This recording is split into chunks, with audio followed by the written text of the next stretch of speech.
All right, let's dive right into one of the biggest puzzles in all of Scripture. We're going to explore this incredible statement that sets one prophet, Moses, completely apart from every other prophet who ever lived. We're going to try to unravel why his vision was so radically different, and the answer, well, the answer is not what you think. It's not really about Moses. It's actually about his great-grandfather Jacob, and this mysterious injury that left a cosmic limp echoing down through all of history. You see, this verse, it's not just some nice compliment. It's a statement about cosmic engineering. It's telling us that Moses had access to a channel of communication that was fundamentally, structurally different from anyone else's. It's not that he was just a better prophet. It's that he was operating on a completely different spiritual wavelength. And understanding that difference, that is our mission today. So this brings us to the big question, right? If the divine is communicating with all prophets, what made the signal that Moses received so pure, so unique? Why was his vision in crystal clear 4K while everyone else seemed to be watching through a foggy window?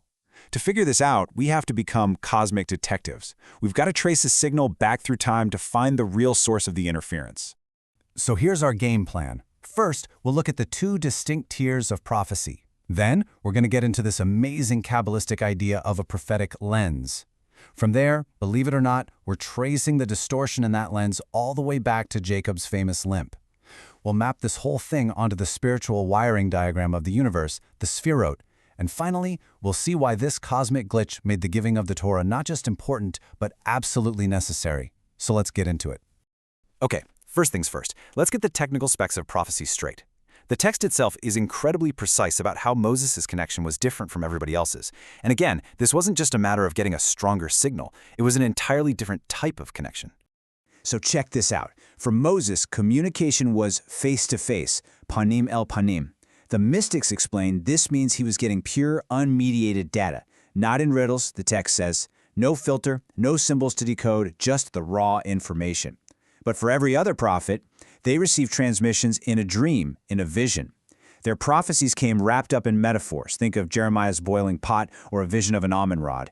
These were symbolic packets of information that had to be interpreted. The data was there, sure, but it was kind of compressed and encoded.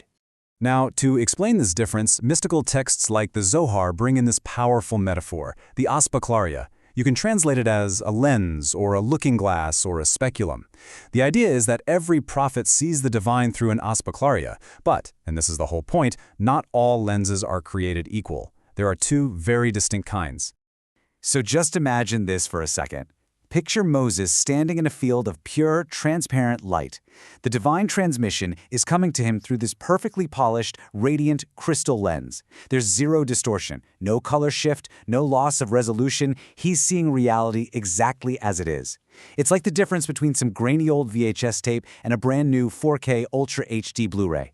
That is the Espeklaria Hamayera, the luminous lens, a direct, clean, unfiltered view. And now, picture the vision of every other prophet. They're looking at the same reality, but their lens is different. It's the aspakalya she'ena mira, the non-luminous lens. Think of a lens that's kind of foggy, or maybe a little warped, like looking through old glass.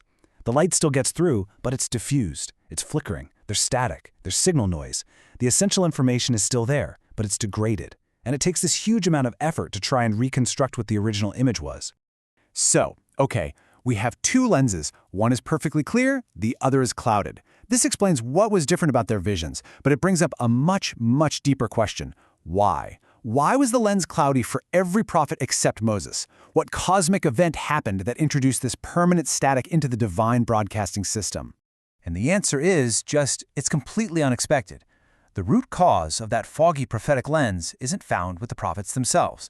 It's not about their spiritual level. According to the mystics, the source of this glitch is an injury that happened centuries earlier to their ancestor, Jacob. This timeline really puts it all in perspective.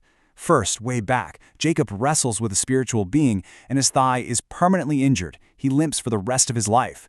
Hundreds of years later, Moses receives the Torah with that perfect 4K clarity. But then, after Moses, all the later prophets, Isaiah, Jeremiah, Ezekiel, they all experience their visions through that dimmer, non-luminous lens. The mystics draw a direct line between these events. They teach that Jacob's physical injury is what caused this spiritual signal degradation for all of his prophetic descendants.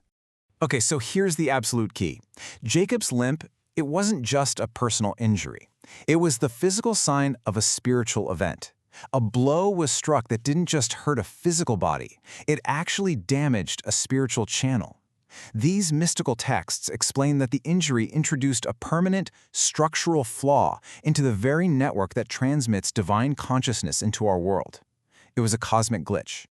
Now, to really understand this glitch, we gotta look at the universe's operating system. In Kabbalah, this is all laid out in the model of the Sephiroth. This divine wiring diagram lets us pinpoint exactly which circuit was damaged and why it messed with prophecy for everyone, except Moses. So, real quick, what are the Sephirotic? They are 10 fundamental channels of divine energy that structure all of reality. They're often visualized as a cosmic tree or, and this is super important for what we're talking about, as a cosmic human form with a head, a torso, arms, and legs. So let's trace the signal on this diagram. The prophetic signal flows down through the Sephirot. Moses was spiritually rooted up in the Sephirah of Tiferet, or beauty, which corresponds to the torso, or the heart of this cosmic body. It's the central hub, right? Moses had a direct line, a straight shot to this central processor, but the channel for all the other prophets flows further down. It has to go through Netzach and Hod. And these two Sephiroth correspond to the right and left thighs or legs. And here it is, the critical point.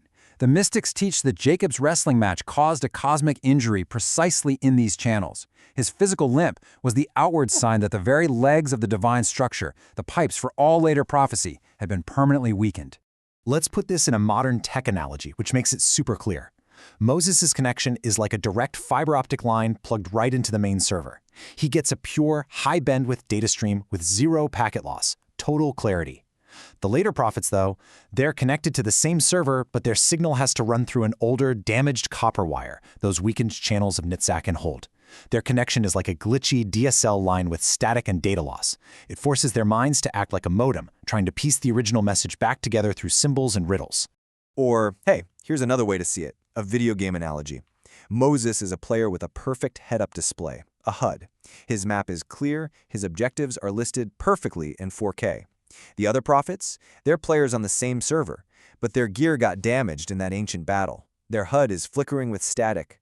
The map is glitchy. They can still play the game, absolutely, but they have to guess and interpret the corrupted data on their display just to figure out what the mission is. So, now let's bring this all home. We've established that there's a system for prophecy with a built-in flaw, a permanent cosmic limp.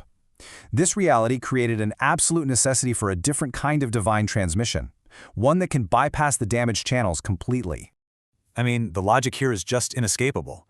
If the live stream of prophecy was now permanently subject to static and interpretation, less complete as the mystics call it, then humanity needed a more reliable source of truth.